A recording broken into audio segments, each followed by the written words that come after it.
with Heroes and Lost, internet was around, but it didn't have this Web 2 movement of social media where everyone's on Twitter talking about it and stuff. Like, you're hearing about it from the water coolers. Maybe you're savvy enough to be in a chat room, and that's about it. You know, like. Yeah, but what people don't get, right? You pour your heart into an album, and then someone listens to it, and you'll see a comment right now that's like, you know what? Could you maybe add a little bit more? The song kind of fades out here. They should really carry that out. And you're like, dude, I recorded that 7 months ago. No shit. What are you talking about? The comments we hear, they're like, oh yeah, this character should really do this and this. And like, the whole series has been in the can for a year. Not only that, I didn't realize that you were a writer. Like, you just write back. I didn't realize you'd written. What have you written? Should I read what you've written before? Right, exactly. It's ridiculous.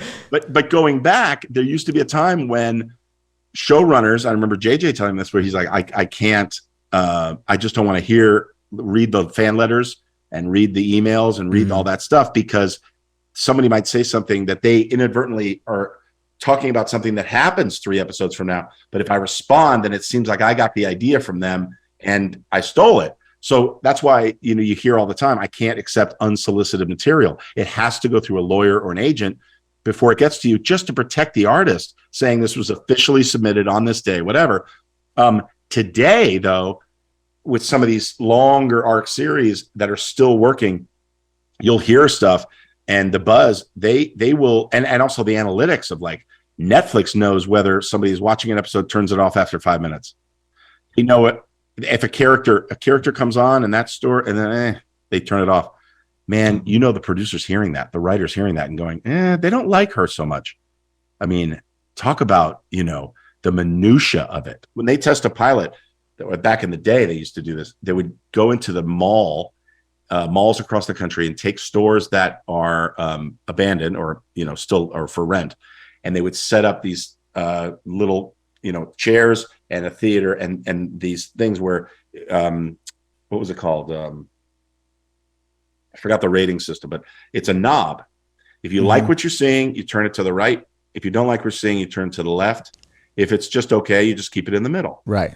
So they bring people in the mall. They go, hey, you want to make $10 and come watch a TV show, a new TV show? And they would go based on that. And then that information comes back. They still do it, but they don't do it like that. And it's like the Nielsen company does Nielsen. it. Yeah. Okay, yeah. And they used to put boxes on people's TVs and they would rate. And if you were a Nielsen family, man, you had the power. And but even today, the analytics, there's so much information that they can find out.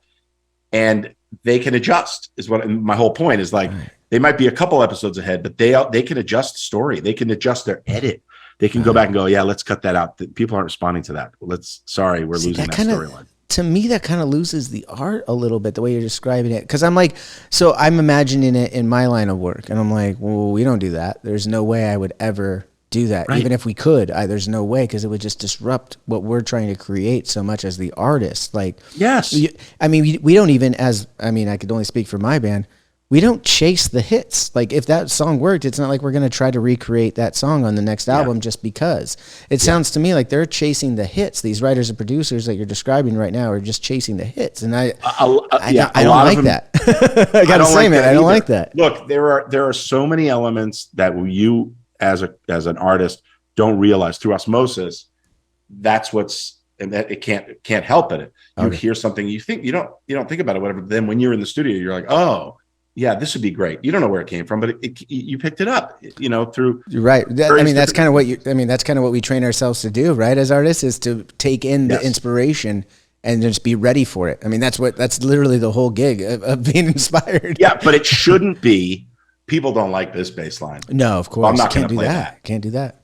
Oh my God. Or trying to please the audience, like you said, because that thing's a hit. This type of music's working right now, so let's try and copy it. Like, no. And that shit never ends up working anyway. That's to my point too. Like, maybe the writers, producers are just now into this right now. Hopefully they'll learn how to manage that a little bit, hopefully, because I could tell from music, at least, that doesn't work. Like, bands and artists try to do that, they don't have the longevity. Let's just put it that way. So it's like, you don't try to recreate that.